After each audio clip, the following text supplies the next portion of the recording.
Subscriber alert, subscriber alert! Your friendly neighborhood YouTubers rated A for awesome. Like, comment, share, and subscribe. Thank you, and you're welcome. Enjoy! I mean, to the right, I think this is a masterpiece. To the left, not quite there yet.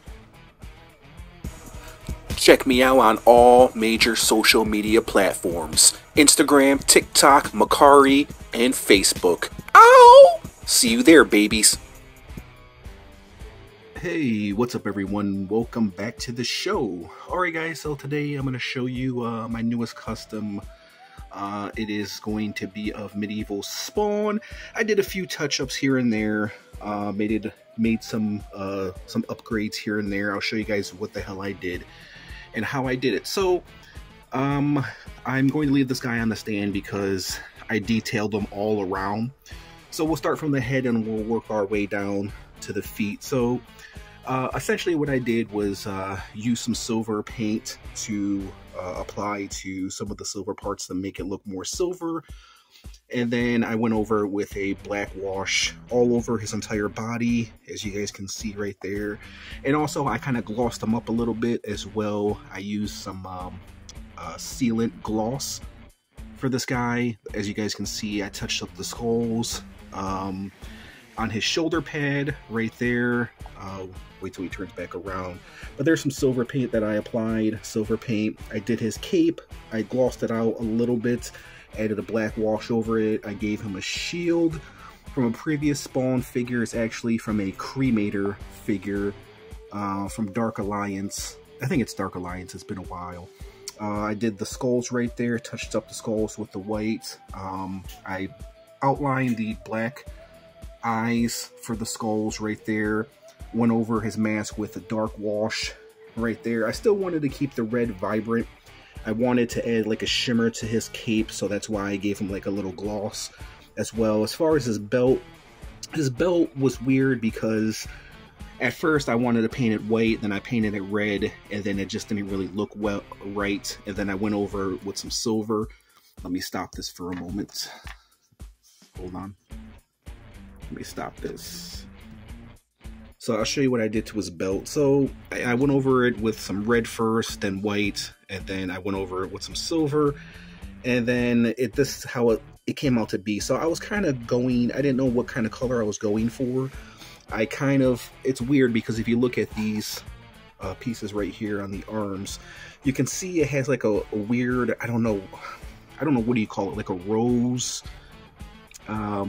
I don't really know how to describe it, like a pearl rose color, and that's the only color on his body. So that's kind of what I was going for with the skull. I still wanted to keep the silver in there, still wanted to add some white. I still wanted to keep the black. I did the black for the eyes and the nose, but I went over it with some whites. And then I went over it with some silver. So I was kind of undecided what I should do with that. I wanted that to stick out. So painting it white wasn't going to work, painting it red wasn't going to work, and keeping it silver kind of sucked, so that's why you'd see all those different kind of overtones. I changed it many times. And then I went over his chains with silver. The gold, I did a black wash for it. Same thing with his knee pads.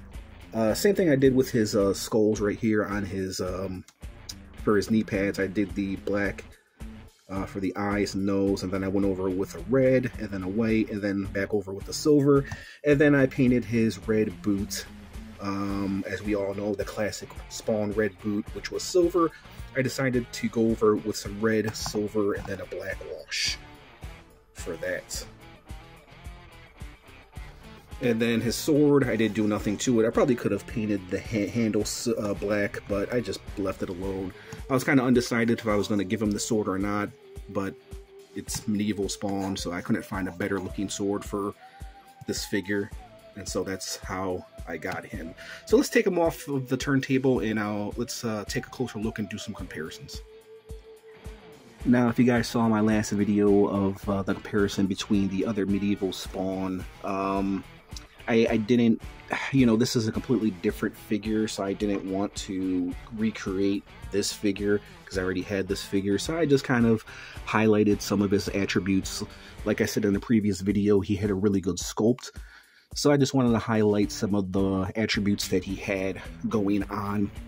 And I wanted them to look a little bit more like the box art, but still keep, you know, these colors going on, the color scheme, because I actually think it's a really, really good figure and a really, really good sculpt. So let's, and here's my other previous medieval spawn, custom medieval spawn right there. That's how he stands. And this guy is really big. As you guys know, I measured him at 8 inches. Let's see, to do like a, I don't know, Marvel Legend comparison, here he is with a, my custom controller. Anytime I can break this guy out, you know I will. And then from the Spider-Verse, here he is with Spider-Woman. You can see how big he is. If you guys have this Spider-Woman, you know how big he is. Okay, let's go ahead and put him back up on the turntable, and I'll give you my final thoughts. Alright guys, there's another custom in the books. So it doesn't look like much I did with this guy, but I think it takes him up to about an 8. You know, when I rated him, he was about a 7. I did the best I could with him. I still might touch up those skulls. I think I might add some silver onto those skulls on the back of his cape. But overall, it's a good piece. I do like this medieval spawn. Let me know your thoughts in the comment section, guys. What do you make of my little custom mod? It's not really a custom, more of a custom mod medieval spawn. So there you guys have it. Let me know your thoughts in the comment section. I just want to thank you guys for watching, and I'll catch you in the next review. Peace out.